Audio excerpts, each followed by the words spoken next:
friends, welcome to the channel of Digital to Real. Today we will talk about the ASIC design flow. आज हम किसके बारे में बात करेंगे? ASIC design flow के बारे में. But before that we should know what is ASIC. उससे पहले हमें जानना है कि ASIC क्या है. So an ASIC or an application specific integrated circuit is a microchip, that is a chip of micro size, and it is designed for a specific application. तो ASIC क्या है आपका? वो एप्लीकेशन स्पेसिफिक इंटीग्रेटेड सर्किट है जो एक micro size का chip है जिसको हम डिजाइन करते हैं एक स्पेसिफिक एप्लीकेशन के लिए. Now here are the examples of the application like chips for satellites, chips design to run a cell phone, chip for voice recorder, chip for washing machine. So these are all various examples of ASIC, all meant for a specific application. So ASIC chips are actually a combination of analog circuit and a digital block. Now what comes in analog circuit? So clock generator block comes in analog circuit, amplifier comes in analog circuit, denoising circuit comes in analog circuit, then DAC ADC comes, and what comes in digital block? Multiplexer come in digital block, register comes in digital blocks, arithmetic logic units comes in digital blocks, and computer memory. So the journey of designing an ASIC is a long road. So जो journey है, जो ASIC के designing की जो पूरी journey है from the inception of idea to put it on silicon. So that is a very long and very interesting journey. Okay. Although the end product is extremely small in millimeters, the journey is very interesting. Now here is the ASIC design flow. Here is the ASIC design flow. So it flow chart I have made for the design flow. First of all, what we need is the product specification. Okay. After product specification is clear, we need to make the architecture, the partitioning of the analog and digital block and other functional block. Then we go to the logic design. Now along with the logic design, we develop the logic verification plan also in parallel with the logic design. We keep on checking whether all the corner cases of the logic design are met or not. If it is met, that means it is clean. If it is not met, then again we will redo the logic design. We will mend it. After the logic design, the next step is physical design. Okay. In physical design also, we check the physical layout. We will make the physical layout, then we will check it whether the physical layout is clean or not. If it is so, then it is clean. Else we will again mend the physical design. Then is the timing clean. Where the timing requirement for setup, hold time, turn off time, rise time, fall time, are they all meeting for the logic component imbibed in the design? So this is here the checking happens. If it is yes, then all clean. If it is no, physical design change will happen. If it all clean means logic is verified, physical layout is also clean, timing is clean, that means the chip will go for tape out. And this process is very long, from 6 months to 2 years is the process which takes for the ASIC design. Now the product specification, what comes in this? The very first step is to define the specification of the product to be designed. We have the product, we have to design it. In order to design it, we have to define the specification of the product. In this phase, market surveys are done. Why the market surveys are done? In order to gauge the needs of the customer and expect the future trends. For a particular product, we want to see that what is the current requirement of the product, what are the various customers, what are the various competitors, what type of products they are bringing in, what are going to be the future trend of the market. So they take into consideration all these things and they gauge the needs of the customer. The market surveys is done as the ASIC design cycle is very long. from 6 months to 2 years. As I said, it is very long.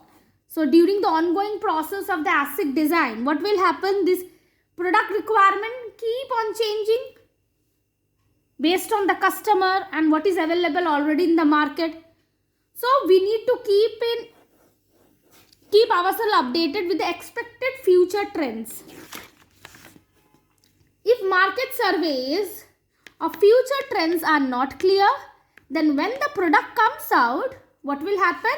It does not meet the ongoing products.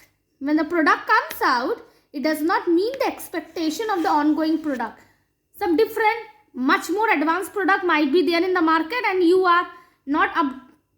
product is not up to date. So this might happen if you don't do the market research and don't take into consideration the future trends. Market research helps to translate the market requirement.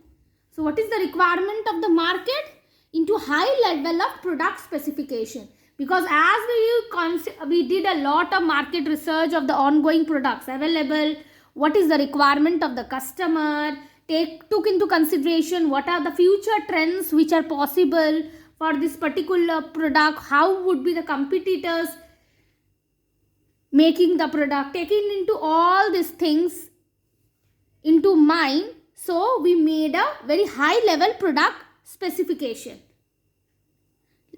Now we made the top level functionality of the ASIC. So we will have the top level, very fine functionality of the ASIC specification we'll have. Then in order to achieve that particular ASIC specification, product specification, now we will look into the computation algorithm which is already available in order to implement it. What are the clock frequency that would make the product appealing to the customers? What type of various type of chip packages that is possible for the product, like the packages are ball grid array, CSP chip scale package, power supply, communication protocol that will help interface with the external world, temperature range that would want your product to work in. The ASIC architecture. Now we looked into the product specification, now would be looking into the architecture. After pruning the specification, after seeing the best of the specification which is possible for the product, it is now time to partition the entire ASIC or SoC functionality into multiple functional blocks. So the whole product specification we will divide into blocks. We will look into what are the blocks possible and what would be the interface to interact between them. A good architecture takes out best performance of the ASIC chip. How do you get the best performance of the ASIC chip? By minimizing the hardware resources and also keeping the cost of the chip low. Keeping the cost of the chip low and minimizing the hardware resources. In architecture phase, architect defines the relationship between various functional blocks. In architecture phase, what happens? The architects define the relationship, what is possible between the different functional blocks.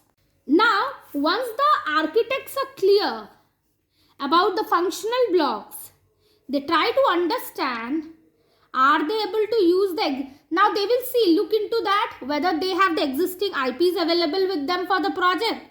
Or do they need to make changes into the existing IPs? Or do they need to procure the IPs from the third party? So all these things the architects have to look into. In ASIC architecture, there are hardware blocks also, there are software blocks also. Now logic design and verification of the design logic. So logic design and the verification of the logic design. So each functional block is coded in which language? Hardware description language like Verilog, VHDL or System Verilog. And the interaction of the functional blocks are also coded. How all the functional blocks interact with each other. The blocks coded in HDL are combinational logic, sequential elements, finite state machines and arithmetic logic blocks. Now analog design. Architecture also have analog components which help in interfacing with the real world and what type of component the analog design may have? They might have they may compose of temperature sensors, analog to digital converter, digital to analog converters. Then they have the clock generating units. These are all the analog circuits for the design. Along with the logic design, we will have the verification plan also available with us. A verification team will be working in parallel with the logic design team. So verification teams develops a verification plan for both the analog and the digital and analog components.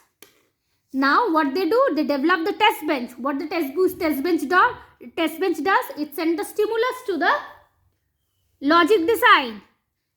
They check all the corner cases and they ensure the functionality, that whether it is consistent with the specification. Or we will continue this video in my next video and the same topic of ASIC design flow. Thank you.